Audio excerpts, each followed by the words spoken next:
And we are live in 3, 2, 1. Welcome everybody to the MBA Litmus channel. Let me introduce you to somebody who's been part of our family, part of our class in the last season. We have a very, very special guest today who's been somebody who's been a part of our class last season, prepared with us together, and today कोई भी exams का आप सोचो, whether it is CAT, whether it is NMAT SNAP, जो भी exam है, जो भी आप सोच रहे हैं, 99 everywhere. So he's 99.41 in CAT. He's a 99.72 in Snap, a 242 in NMAT as well. So welcome, Chirag. Welcome to the channel, and welcome back. I'd say, how you doing, and how is SIBM treating you? In fact, to inform all of you, is also placed in one of the top firms, which is Goldman Sachs. A lot of people aspire and dream to be a part of Goldman Sachs in the finance domain. So Chirag, welcome. How are you doing? And we'd have a lot of interesting conversations. I'm hoping, guys, if you, in case you have any questions with Chirag, you can all post it in the chat, and let me welcome Chirag. Chirag, how are you doing today? Thank you, sir. I'm doing well. Hope you're doing well too. Yes. Thank you for having me on the session today. It's like a dream come true after 2 years of preparation, seeing a lot of people on the other side of the screen, being a part of it now. So thank you for that. Let me introduce myself first. I'm Chirag. I'm from Mysore in Karnataka. I am a GEM fresher. I did work for 4 months at Accenture, but it was after CAT for about maybe 3 or 4 months while I was preparing for GDPI. So right now I'm in SIBM Pune, and it's one of the most beautiful campuses that you can see in the country. And yes, I have been placed at Goldman Sachs. The placement has almost come to the end. About half of our batch has been placed. So the college has been treating very well, and I hope all of the others are also doing well. Any questions you have for me, feel free to put on the chats. Absolutely. Guys, if I remember the last year, around the same time, we were all preparing, we were all connecting, we were discussing, what is working, what is not working. And I can tell you one person who always remained very active through the preparation was Chirag. He would be very, very active in the groups, in the Litmus groups. He, one of the most active person, and pretty much also gave us the sense that, this guy is going to get a 99 plus for sure. It would have been a lot of surprise and a negative surprise if he hadn't gotten a 99, but pretty sure that this guy is going to get a 99 plus, and he got a 99.41 in CAT in 2024. So Chirag, tell me, what did you believe went well for you? A 99.41 in CAT is also a dream for anybody who's taking CAT. And so how did you go about it? What worked well? What was your strategy for the last, let's say, 100 days? So as you know, I had given CAT twice. I had some experience the last year, so I knew some of the mistakes I'd done beforehand, which I corrected them during the second time. One of the major mistakes that I usually see some of my peers did, that I chose to consciously correct, was that they prepared each subject individually and not simultaneously. Let's say, for example, they would want to finish quant first because their maths is not good, and they would leave VRC to the very end because it was just English and you can read that in a couple of days. This is not something that will work very well in the long run, because when you're giving the exam, you're giving all the three subjects together. You should be able to be in that mindset where you can compartmentalize each of them and able to transition from one subject to another. So studying that in a simultaneous manner will be wonderful. It'll be very helpful during the CAT. Another mistake I've seen people do is not taking a lot of mocks because they are scared that they might not do well. They're scared that their portions are not yet done, so they would want to wait for the portion to be over and then take the exams. That is a very bad decision. And another mistake related to mocks is that they are very competitive, and they compare their scores with others than they compare their own progress in the last couple of mocks. One wonderful example is myself. I used to compare my scores with others a lot, and I would be a little depressed if I was not, some of the top 10 or top 15, which did have a negative effect on me, which I understood and set right, because the trend that you follow in the mocks is more important than where you are. To put it in simple words, it doesn't matter where you stand. It matters where you started and where you're going. That is very important. And yes, these are some of the general mistakes that people do. and they shouldn't, because it'll cost them in the very end. Absolutely. Chirag, if you could also elaborate on, what were your preparation plans with respect to quants, DILR, and VRC. Also, a little bit of your background has been, a gem. So, obviously, stemming from that, you would have, or maybe I would not want to assume that. I would want you to comment in terms of QA, DILR, VRC. How did you go about it? So quant had always been my strength. I was able to score in some of the good scores out there, and DILR was also something that I would actually look forward to solving. VARC was something that I was not very passionate about, which was not something that I could pick very easily, like others. So some of the strategies I had for individual subjects is this. Coming to VARC, there are two sections in VARC, which is VA and RC. People don't realize that they feel the whole subject is the same, and if you practice one, the other will also be better. It doesn't work that way. My RC was very good. My VA was very, very, very bad. So I understood this earlier because of mocks. I gave a lot of mocks and understood that the more amount of time that I gave with RC and less with VA worked well for me. I'm not saying this is the strategy that others should follow. The strategy they should follow is they'll have to give a lot of mocks to understand what their strengths are and weaknesses are. And everyone will have weaknesses. You can't solve all of them within the next couple of days. What you should do is you'll have to play with your strengths and also make sure your weaknesses are minimized. So what I did was, let's say in the first the 40 minutes of VRC that I had, the first 30 minutes would go to RC, and I would solve all four RCs very well. I would give enough time to understand that this is my strength. If I score well, I'll have to score well in this. Next, coming to that is the with the VA, I would make sure the negative that I would get was less. I didn't go to solve all of them. I would solve only the ones that I actually know that I'll get right. One of the things I would always skip was the jumbled sentences. That is something that I never was able to pick up, and I never tried. So one of the best suggestions is attend all classes for VARC. People neglect the classes feeling that you might not pick up VA in a class and it can't be taught. But there are a lot of strategies and man taught, Sonal man taught, that will work wonderfully well. So attend all classes for VRC and also practice a lot through reading on Aeon or previous year papers. And VA needs a lot of practice. VA needs a lot of practice than RC. So this is the strategy I use for VRC. Coming to DILR, classes are the most important aspects in the preparation for DILR. If you don't attend classes, you are missing out a lot. So what I did was I had a book which had all different types of baskets, as you said, and you would distribute each of the kinds of subject or each of the types of problems into baskets. So when you have maybe a couple of weeks left for CAT, revising these baskets become easier and very important. So coming to again back to the strategy that I followed is solving as many problems, as many sets as possible. That is the only way to make your DILR better, and also getting the foundations right. A lot of people don't get their foundations right, like the tables, their multiplication, division, and the fraction table. This slows them down to a great extent. So DI will become very, very slow, and getting these foundations right not only will help you in DILR but also in quant. So this is something that I would suggest about DI. VA is being more write well, write clean. Don't scribble and think that I'll get them right. The neater you write, the more structured your approach is, the better it is. The more structured, the better. So DILR, getting a structure right, attending all classes and solving as many problems, that'll work very well. Coming to quant, the only thing I did was solve questions on class in the class and look at all the concept builders and the boosters. This was all that I needed because my quant was very good.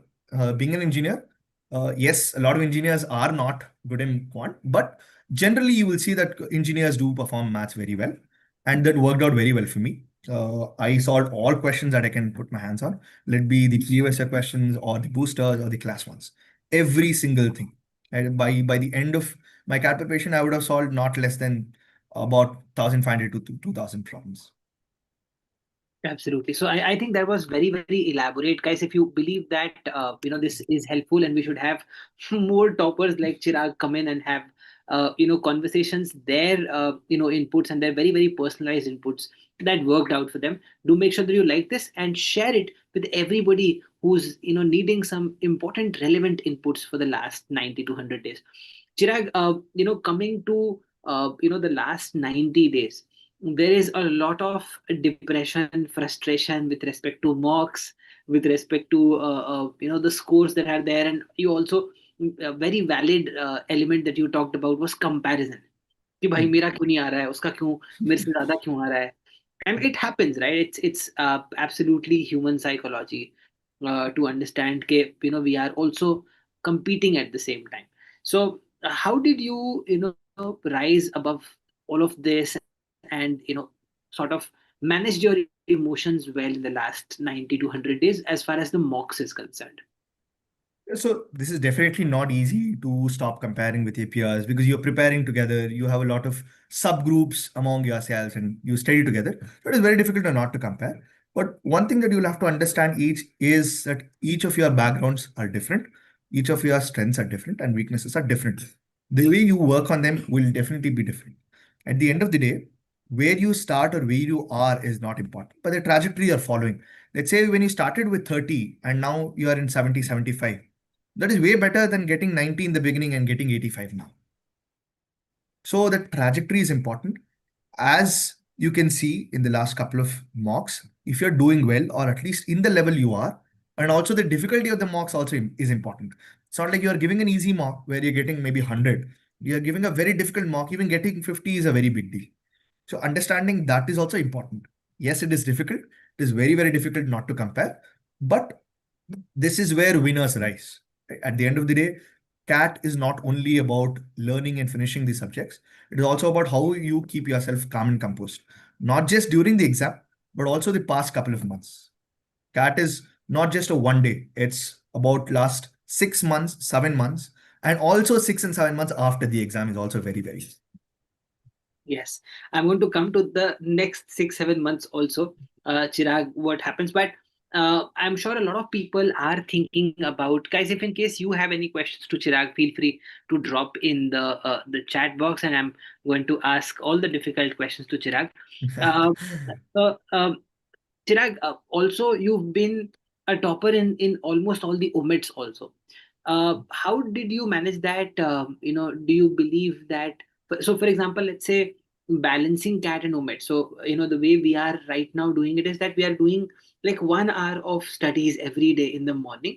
So, like, Hmm. 8 to 9, we are doing, OMETs preparation. Do you think this is good, or how do you suggest you did go about the OMETs preparation with CAT? So what I did was I understood that CAT preparation, CAT portions compared to the OMETs was vaster and more general. Covering these topics was good enough in a subject manner, but preparing for each OMET is important because each structure is very different. Let's come to NMAT. NMAT, yes, speed and accuracy is very important, but the questions might be a little easier. Coming to Snap, there are no negative marking. So your speed becomes way more important because the more you attempt, the more you get right is more important than getting only maybe 10 or 15 right, which is not the case in CAT. Coming to ZAT questions are little more difficult than CAT. So maybe putting a little more effort towards that is very, very important. Getting the structure of ZAT is very important. And also, you should understand you won't get the same kind of scores in all the exams. The kind of scores that you will get will depend on both the mock level and the exam you're taking. So constantly preparing for each OMET is very important to get that structure right. Absolutely. And in fact, one thing which I also tell everybody is that Chirag also was one of the students. He mentioned, it to you as well. Very, very regular. I would not see him actually missing out on any class. वो हर class के अंदर he was there. He was also participative. Whenever he'd queries, he'd ask, and not missing out on classes, not missing out on any mock analysis. I haven't seen this guy missing out on, maybe that one day I did not check, he was not there, but but pretty much every day he was there and attending the sessions. Chirag, there's also this thought process that कि मैं classroom में क्यों बैठूं, मैं recorded session देख लूंगा, right? How do you look at that? A lot of people think it might save my time if I watch it at 1.5x. How does a classroom session compare to, let's say, watching a recorded session? Yeah. So as when we watch a recorded class, one of the biggest disadvantage is it's not interactive. Any doubts you get, you're not able to clear it right then and there. The advantage in class is it's very interactive. As you know, you keep interacting with everyone. The way you ask questions, you interact with students whenever they have questions, the way you answer it, it's wonderful. And also another second point I would have here is when you watch recorded sessions, you always have the option to pause it, go back, go forward, and do it according to your schedule. Maybe pause, you can do it after an hour or 2 hours.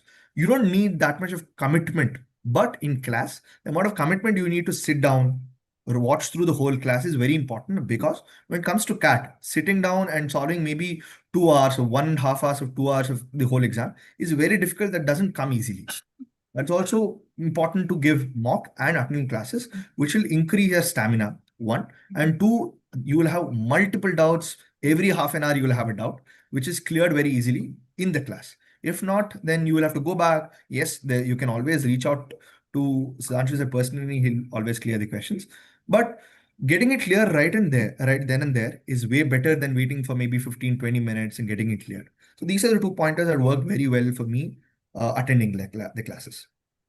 Absolutely. I'll quickly take up a couple of questions, Chirag, from the chat also. Sunil says, hi, Chirag, what was your daily motivation? What was your daily go-to motivation? What is it that was actually kicking you out of your bed every day, making you work hard? And it was absolutely, and I'm very honest, people who, know like Chirag in the journey the last year, people who prepared with Chirag and they were there in the same batch would also say the same thing.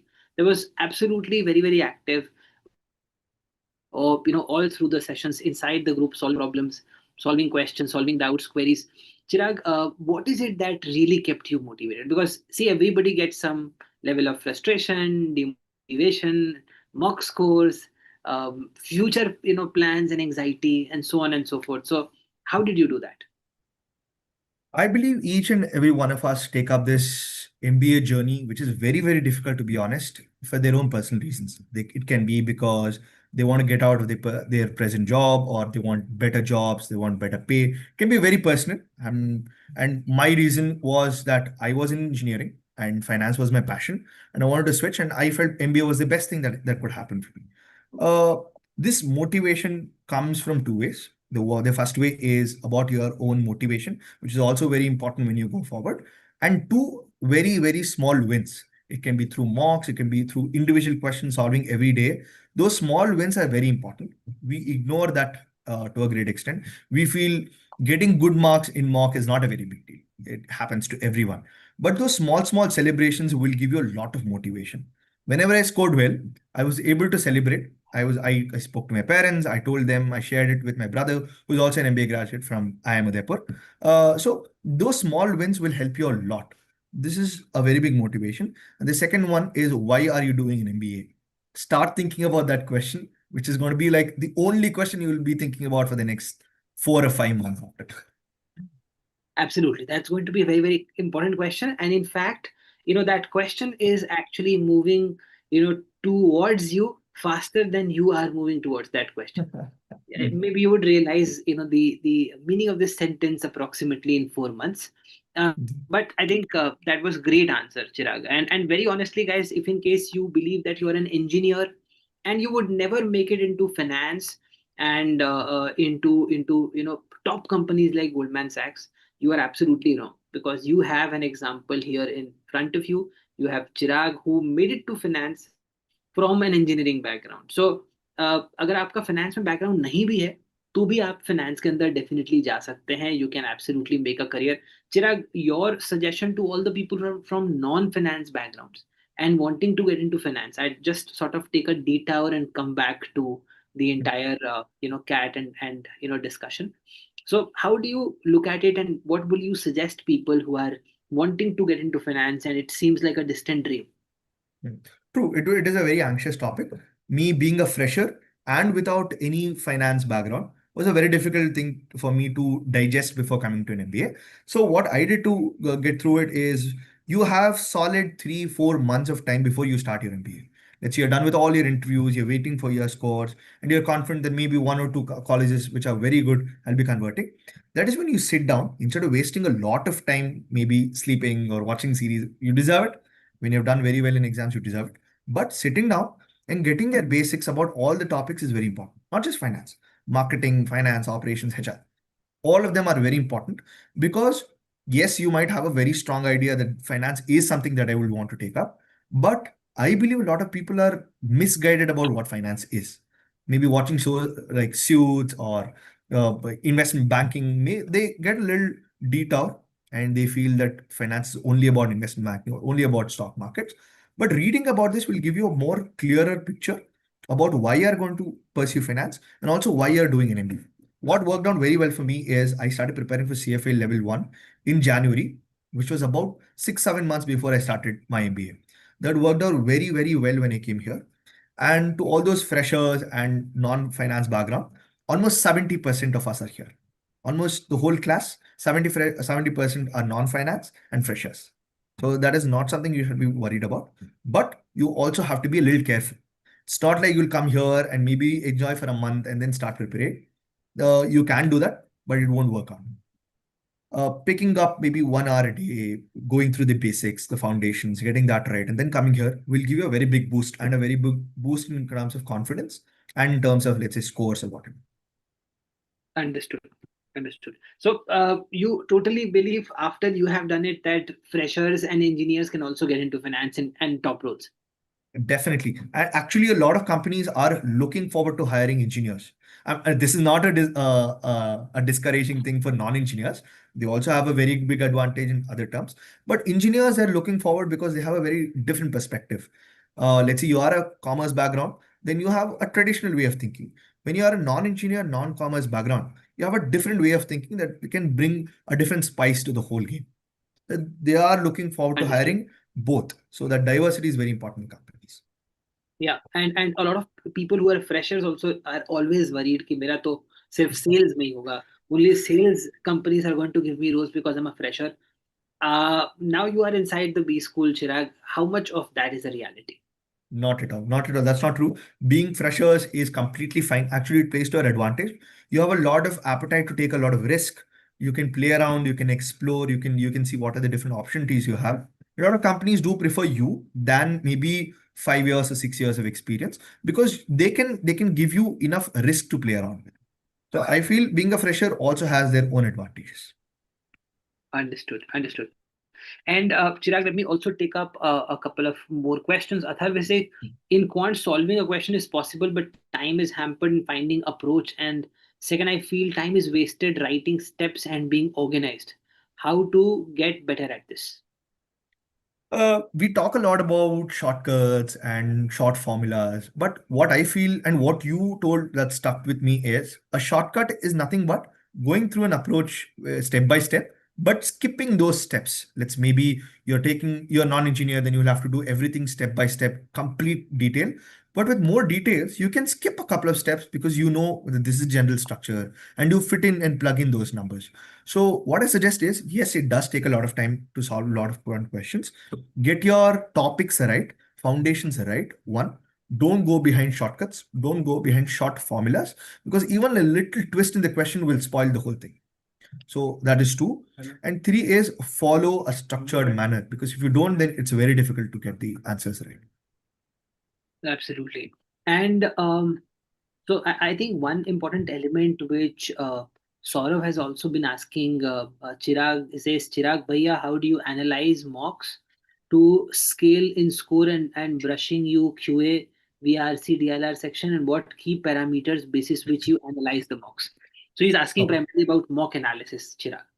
Got it. So I analyzed my mocks thrice, 3 times. It might seem like a very big task, but this is very important. I'll explain how. As soon as I got done with the mock, which was usually in the time that I gave CAT in, that is also very important. Anytime there is CAT exams, do not sleep, do not eat a lot, because in that, if you get adjusted to sleeping at maybe 2 o'clock in the afternoon, the day of CAT will become very difficult. So I gave a mock at each time slot. Maybe one day I give it in the morning slot, the next day I give it in the afternoon, and in another in the evening slot. And as soon as I got done with it, I would rest. And then in the night, I would analyze it completely. I would see where I went wrong, where I went right. I'll go into that specifically a little later. And then this is my first round of analysis. I would go through each question, let it be if it's right or wrong. People skip the ones that they are getting it right. You might have gotten it right because of luck. You might have gotten it right because that one specific question you might have seen somewhere else. But the topic is not right. So getting those right questions, doing it again is also very important. And doing the wrong ones is also equally important without looking at the solution. Next, coming to the second time that I would analyze was during the analysis that you would do, that Sanjay would do. I would sit with him, go through each question individually, do not skip any question. And the third one was, as soon as I'm done with the analysis, I would know what are the steps that needs to be taken, how I can solve the questions faster. I would solve each of them once more, keeping in mind a vague set of time. Matlab, I wouldn't time myself completely, but I would also keep in mind that I'm not spending a lot of time in each question. So this is three. Coming to the individual ones, VARC analysis is a little difficult because you feel that you've read the whole paragraph. Why do I need to read it once more? I'll just see what are the questions, what are the answers. That is not right. Reading it in the exam and reading it after the exam is very different. When you're reading it maybe with 5 minutes on hand and reading it with 10 minutes in hand is very, very different. So go through each and every point once more. Coming to the questions, elimination is very, very important. You can eliminate 2 to 3 options directly and get them right. That is also important. Practicing that elimination is very, very important and difficult to pick up. But if you do, it is very easy to eliminate. So I would analyze VA and RC separately. I would have a record of how many RCs did I get right. In VA, what are the different subsets that I would get right and get wrong? Maybe in the next mock, which should I spend more time on and less time on? If you are getting something constantly wrong, in mocks, I would suggest you to spend a little less time. But in practice, I would suggest to give more time on it. Coming to DILR, solve each of them multiple times. Yes, if you have got them right, you know the answer, you know the steps, but do it once more and see what is the kind of structure that you're going through. If you're writing it well, in mock, what we do is we lose that conscious structure that we are writing down. See if you are getting that structure right. See if the structure that sir is getting and you are getting is similar. If not, then whatever works for you is good. Not everyone will have to solve in the same structure. Getting the structure for each basket is important. Coming to DI, if your calculations are right, if you are getting silly mistakes, if silly mistakes are happening, why is it happening? Using calculator a little too much, being too dependent on it is very, very bad because now the UI UX is easy to use, but in CAT, the UX is different. It's extremely difficult to use a calculator. Even 1 plus 1 will take you 5, 6 seconds. So don't use calculator as much as possible. Do it on your own. Coming to quant is very, very, very important. Analyzing it very important because you feel each question is independent. It isn't. The way your first question will happen, it'll have an effect on your second question. It'll have an effect on the third question. In DILR, maybe one set, if you don't get them, you skip to the next one. But given quant has a lot of questions, if you start getting them wrong, your motivation or your confidence will go down. That is very, very, very bad and happens to everyone in CAT. You need to understand that each question is independent. Not getting the last one will not have an effect on the next one. Unless you get that structure in mind, it is very difficult. Also, people have a habit of starting from the beginning, starting from the last. All of that is fine. At the end of the day, questions will be jumbled, so it doesn't matter that much. But making sure that each question is seen as an independent question is very important. So that happens only with practice. In mocks, you have to have that conscious effort to compartmentalize each sections and each questions inside those structures also. This comes only with a lot of mock taking and analysis. Absolutely. So I think that was quite elaborate. Chirag, also, the part of that, year when the workshops have been started.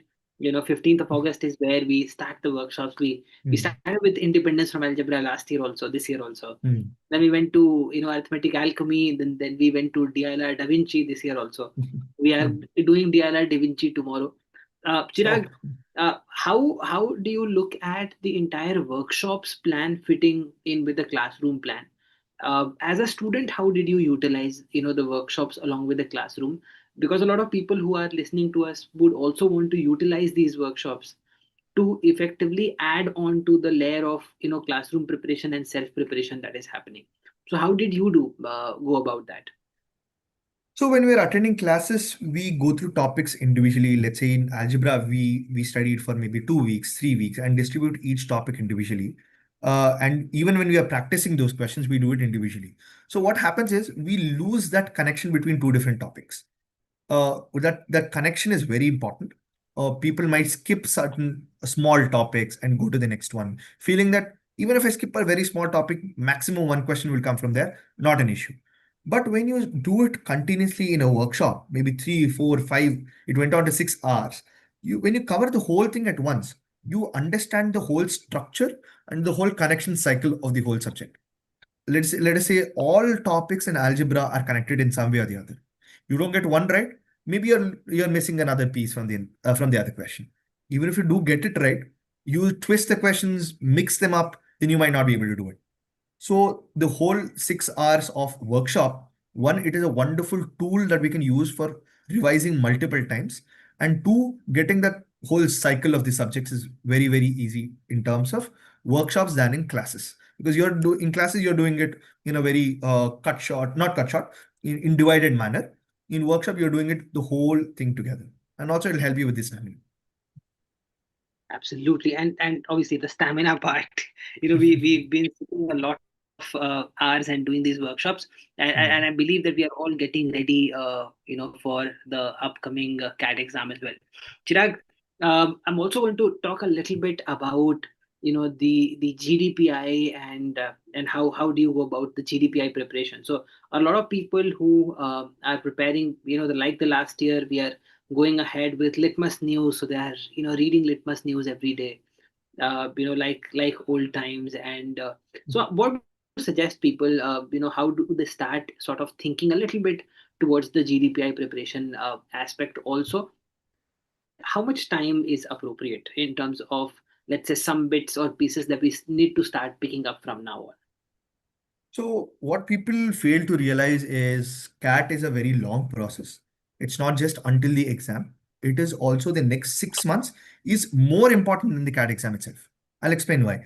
I have seen a lot of people who scored more than 99 percentile, 99.5, but they have not been able to convert any of the decent colleges because they're extremely overconfident saying that I've got a wonderful score. I'm sure all colleges are waiting to just take me. That's not the case. Even if you're getting 100 percentile, getting your foundations right, getting your HR answers right is very important because each college will have a certain HR or you say a cultural fit that they're looking in terms of the candidates. If you're not fitting those cultural fits, then it's very difficult for you to get into the colleges. A very good example is myself. uh, I I thought the CAT is the most important part. Once I'm done with the exam, done for, I got 99.4. I felt extremely overconfident. The colleges are just waiting for me to come in and they'll put a red carpet. That's not the case. And a lot of colleges, I got waitlisted. Let's say, for example, I'm Mumbai is an extremely good college. This was something that I was looking forward to. But it's just that I didn't give that much of a detailed work in terms of GDPI than CAT. It was a very big blunder that I tell everyone about who is preparing for CAT.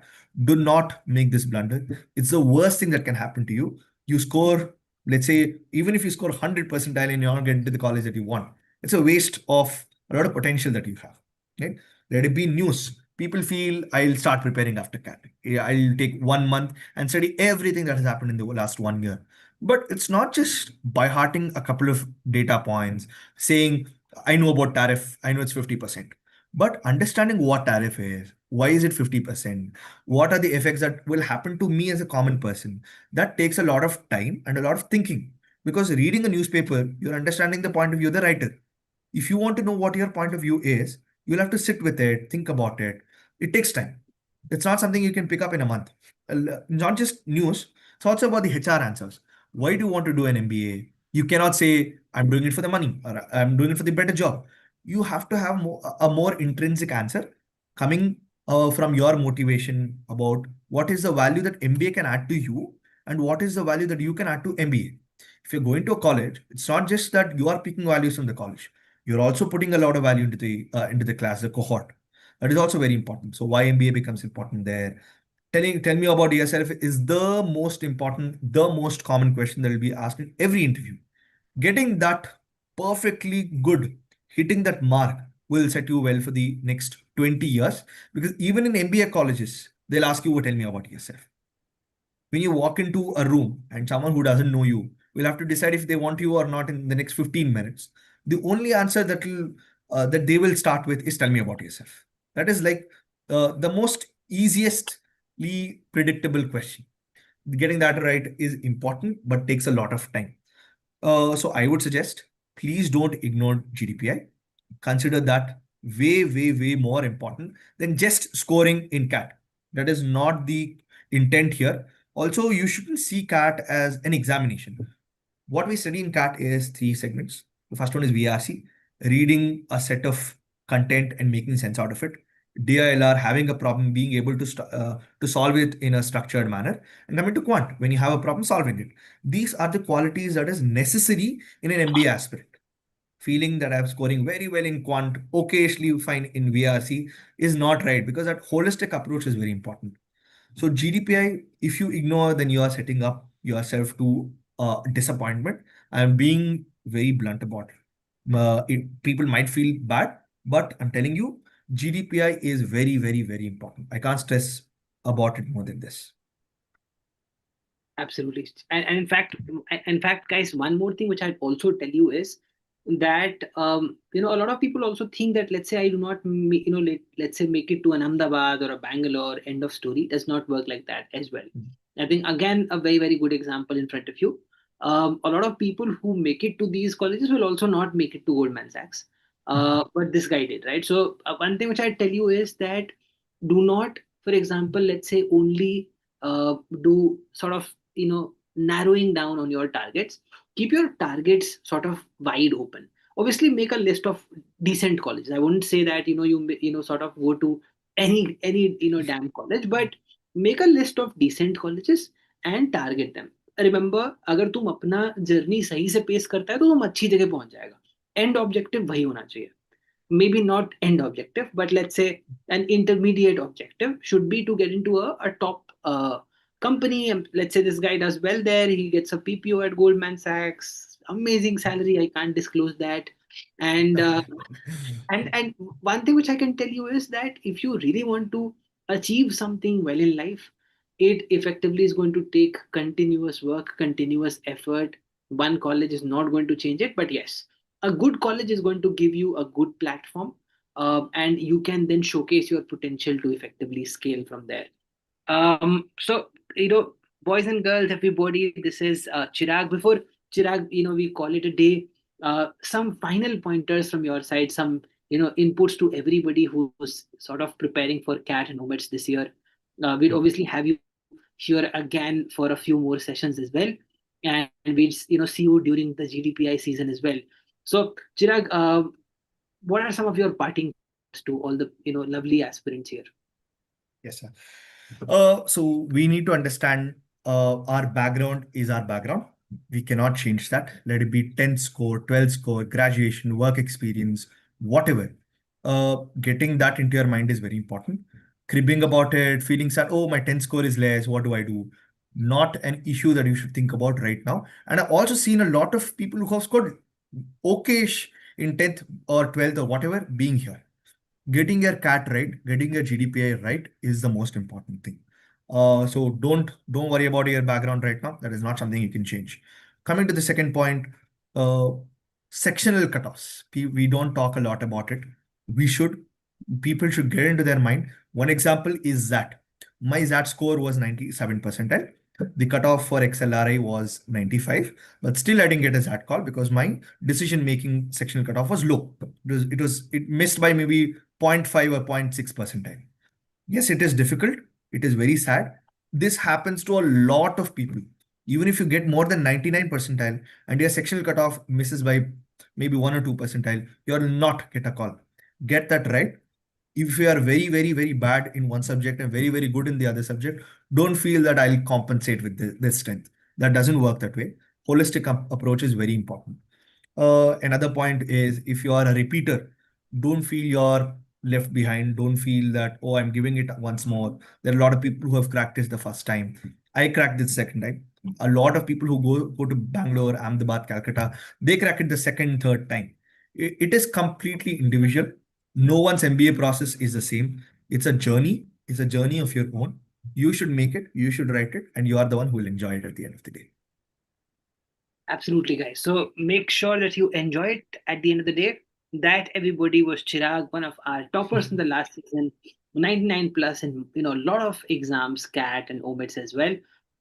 And thank you so much, Chirag, for joining in, sharing some valuable insights, and also very crisp and precise in terms of these pointers. So thank you so much for the structured thought to help out people who are preparing the last 90 to 100 days to effectively help them get some really amazing scores this year as well. Thank you, sir. Thank you for having me here. It's wonderful to be back. I mean, also one more point that I would want to mention is CAT preparation is very easy. Wait until you come to MBA. The first 2 months of MBA is very, very, very hectic, very difficult, and I couldn't stop myself from thinking, oh, it was so easy sitting in Sudhanshu sir's class, attending, and back then I felt, oh, it's so difficult. But now I understand that was very easy. Coming to an MBA here, it's very difficult. So, but it'll be an equally enjoying life, a life changing event that will happen to you.